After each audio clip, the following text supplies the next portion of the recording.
but I actually had a guy that lived in Fort Lauderdale in a $6 million house. He wanted to buy a condo on the New River.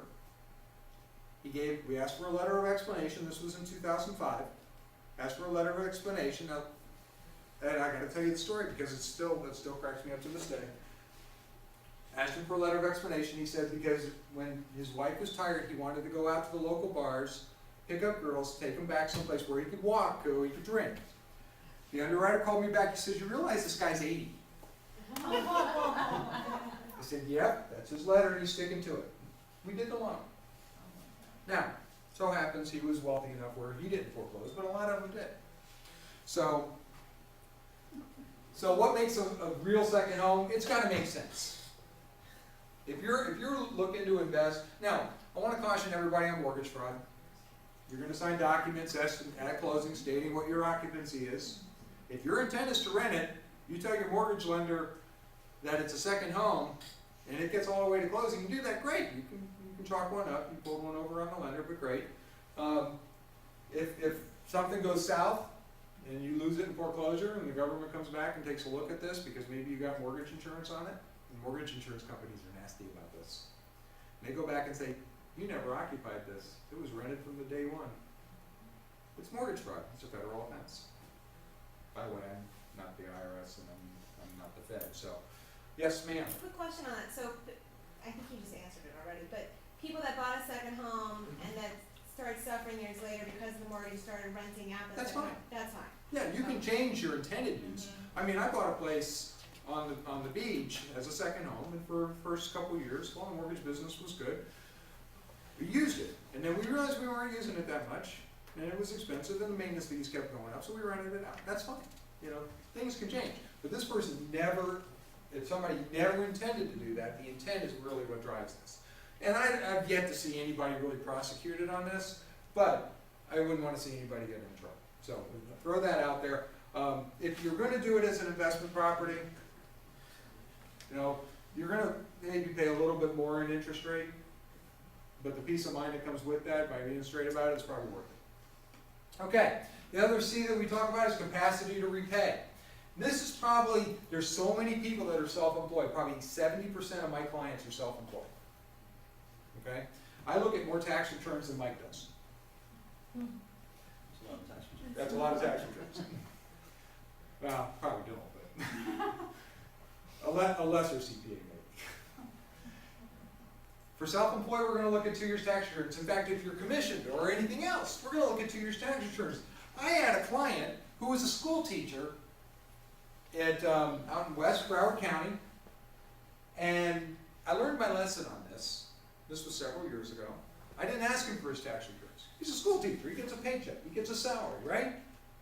We get his tax transcripts because that's now required now because so much fraud was going on. We write to the IRS when you fill out your mortgage application. You're going to sign something called a 48506T. That allows us to pull transcripts of your tax returns. His tax return came back on his $35,000 salary, said he wrote off $11,000 in unreimbursed employee expenses. His income, his qualifying income, went from $35,000 to $24,000. He no longer qualified for that. We had to make him put more money down, restructure it, and we actually did get it to close, but he was all pissed off at me. I said, "Dude, you're the one writing everything off." It's like, how do you do that? You're a band instructor. Whatever. Anyway, so I ask for it on everybody. I want to make sure that nothing unusual comes up later on, because I'm not doing proper due diligence for the client. No lendership. They should look at your tax return, make sure they're using the income that the underwriter is going to look at. Prior landlord history. If you're going to use rent to qualify, you have to have a history as a landlord. So if this is your first one, start small. Little townhouse, something like that. Build up a track record. We want to see it on your tax return. If we see it on your tax return, then future transactions, we can use that rental income for qualifying. Okay? Now, if you need that income to qualify, and this might be one of those cases where we go to a portfolio lender for the first one. Once it's on your tax returns, then you're subject, then you can qualify for Fannie Freddie for use of rent. For those of you, and I know this is investment, but if you're doing a departure residence situation, you wanted to rent out your previous, no, same thing applies. If you have no landlord experience, you can't use that either. Is the income likely to continue? I'm getting child support, or I'm getting alimony, I'm getting something.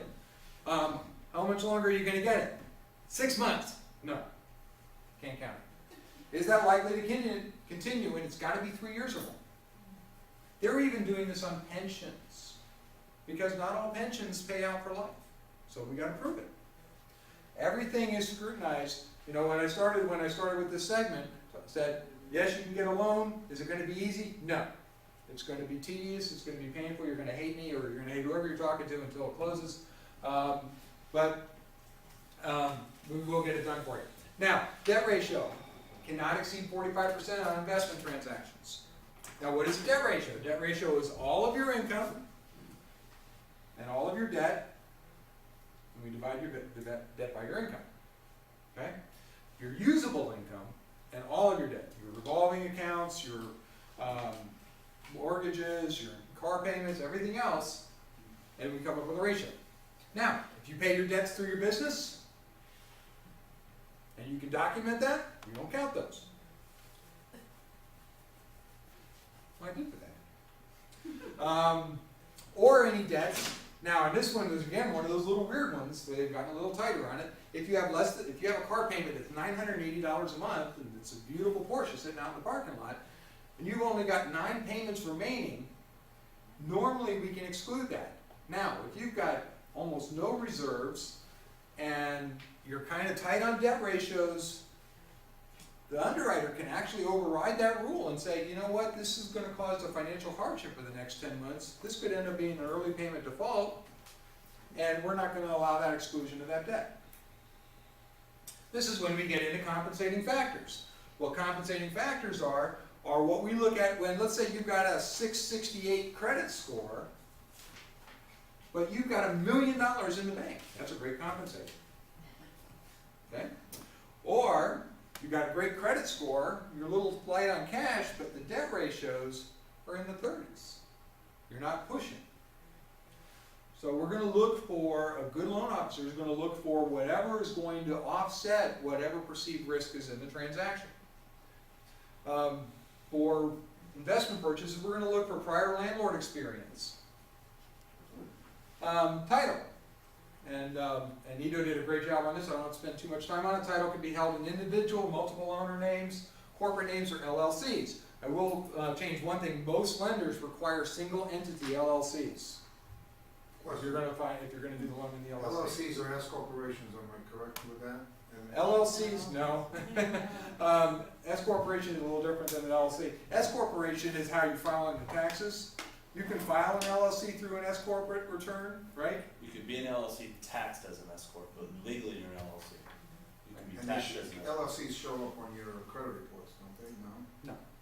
Well, when you take out a mortgage as an LLC, yes, because you're still qualifying individually, Okay. it will still show up on your credit.